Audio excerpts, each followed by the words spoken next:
1090 Jake, man, you might be in some deep trouble, big dog. What's cracking, everybody? Welcome back to the channel. New video. Shout out to Point and Shoot. Shout out to the sheriff, man. He, as usual, is putting out fire content. His last two videos on 1090 Jake, you gotta go check them out. For those of you who aren't aware,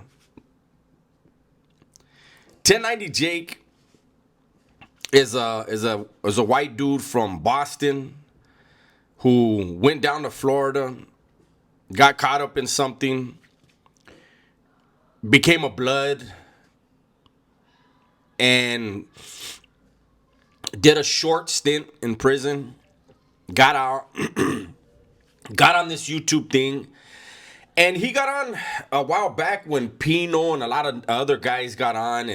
I can't remember the other guy's name, the fat dude. He's from Florida too. And all of those guys like got into a beef, and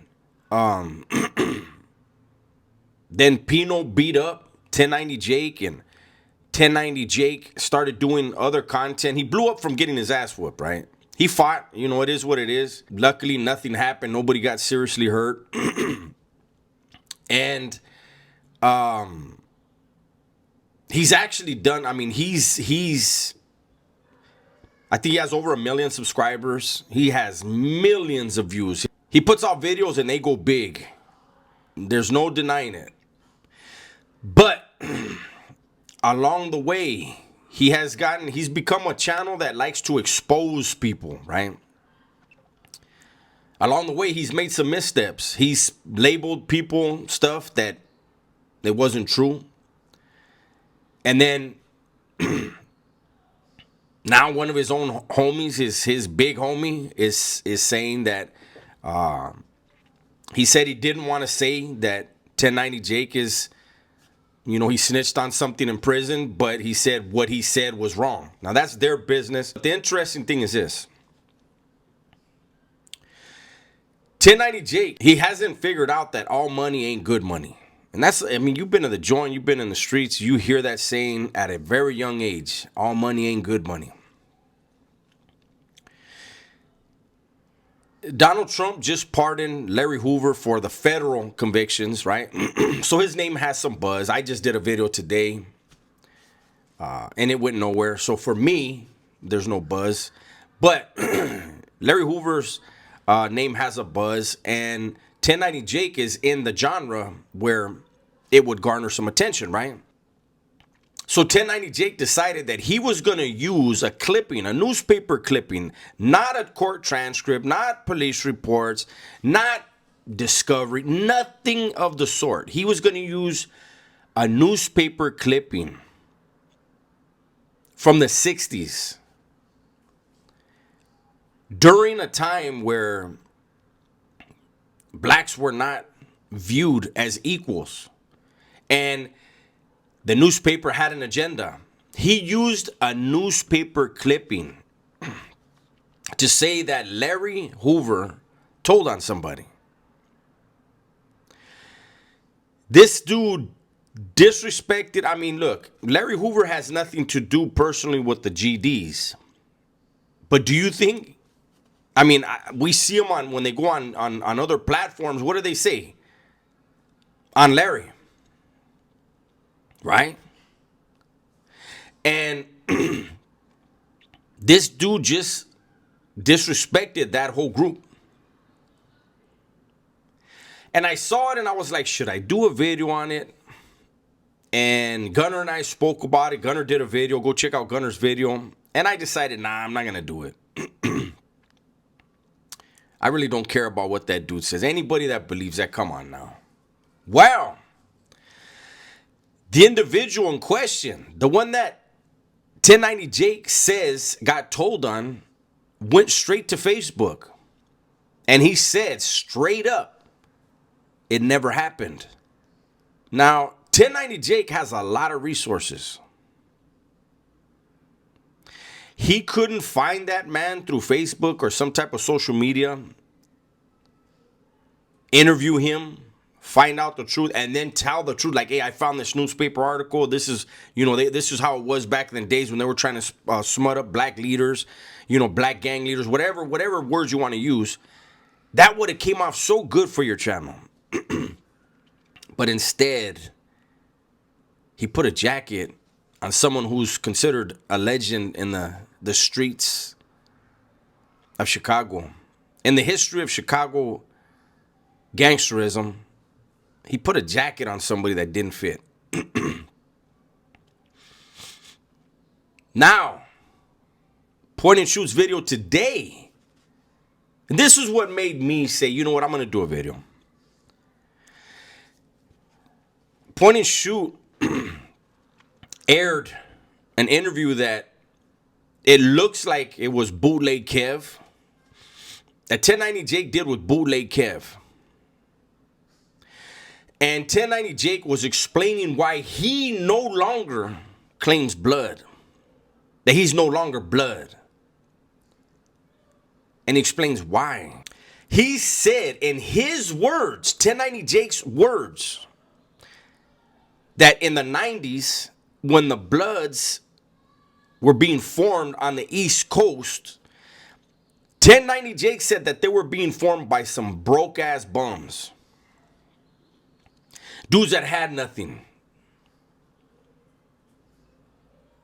And he said, why would he now in his 30s want to represent something that's, he said he has more money than them.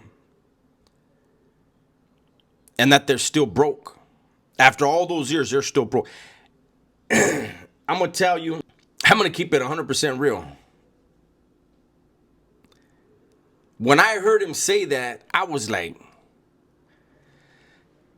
and I hate to bring this into the equation, but it's the elephant in the room. Jake is not black. Jake was a guest. And they allowed him to kick it when he needed protection in prison, when he needed friends in prison. Then it was good enough to be a blood. But now that you got a little bit of money, fuck all them. 1090 Jake could have just said, hey, man, I'm not banging that no more. I'm not in the streets. I do my own thing. Hey, respect to those people. Respect to the homies. But I've moved on. I'm a successful businessman, successful entrepreneur. You know what I'm saying? He could have been respectful. And if he felt the way he says, those are his, keep that to yourself, Holmes. God forbid something happens and you have to defend your home and go back to prison. Because you've offended GDs and Bloods.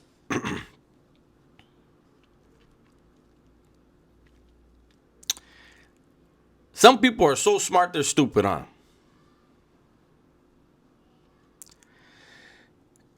I have no problem with anyone saying, hey, you know what, I'm growing up.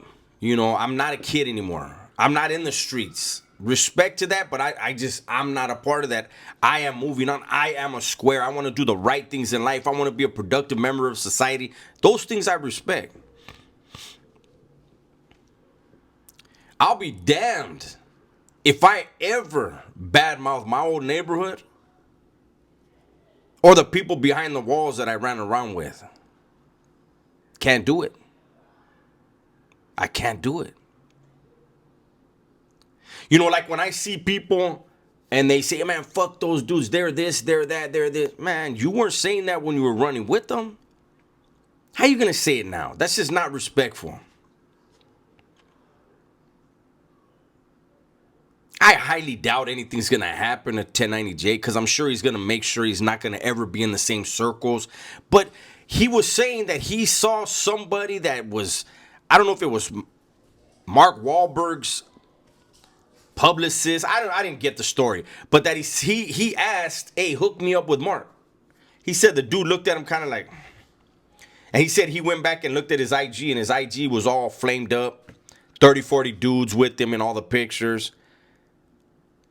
He said that was a bad look.